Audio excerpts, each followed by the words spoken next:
নারীদের নিরাপত্তা নিয়ে যেখানে দেশের প্রধানমন্ত্রী সক্রিয় এবং সচেতন ভূমিকা পালন করছেন, সেই জায়গায় আন্তঃরাজ্য সম্পর্ক স্থাপনকারী একটি ট্রেনে টিটির হাতে প্রকাশ্যে নিগৃহীত হলেন ত্রিপুরার এক ছাত্রী।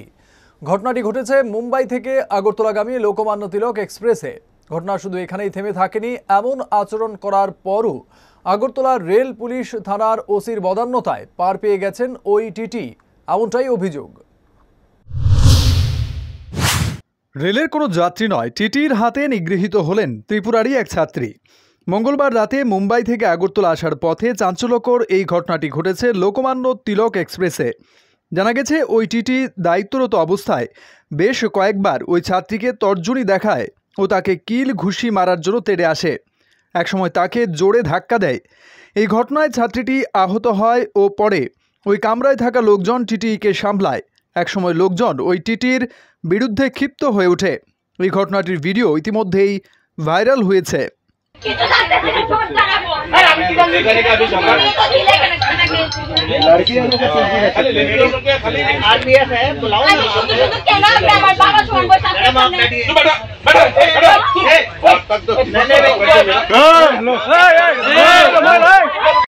এই ঘটনায় উত্তেজিত রেল যাত্রীরা ওই টিটিকে আরপিএফ এর হাতে একসময় তুলে দেয়, কিন্তু আগরতলা পৌঁছার পর ওই ট্রেন থেকে ছাত্রীটিকেও টিটিকে তড়িঘড়ি করে নিয়ে যাওয়া হয় বাধারঘাটের রেল স্টেশন থানার ওসি তাপস দাসের কাছে।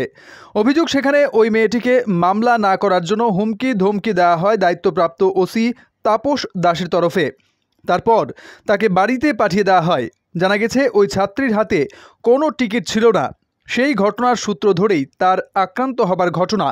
শেষ খবর পাওয়া পর্যন্ত জানা গেছে মেয়েটির নাম পারভিন বেগম, তার বাবার নাম শহীদুল্লাহ, বাড়ি উদয়পুরের গর্জির দাতারামে। চাঞ্চল্যকর এই ঘটনায় এখনও পর্যন্ত রাজ্য মহিলা কমিশনের তরফে কোনো মন্তব্য করা হয়নি। যদিও এই ঘটনাটিকে কেন্দ্র করে গোটা রাজ্যে সচেতন মহলের তরফে তীব্র নিন্দা প্রকাশ করা হচ্ছে। এদিকে এই ঘটনাটিকে কেন্দ্র করে আগরতলার রেল পুলিশ থানার ওসি তাপস দাসের ভূমিকা নিয়ে রহস্য সৃষ্টি হয়েছে।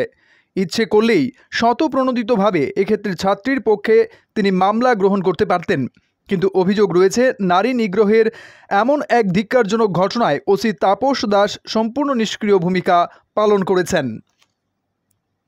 Bureau report, headlines, Tripura national.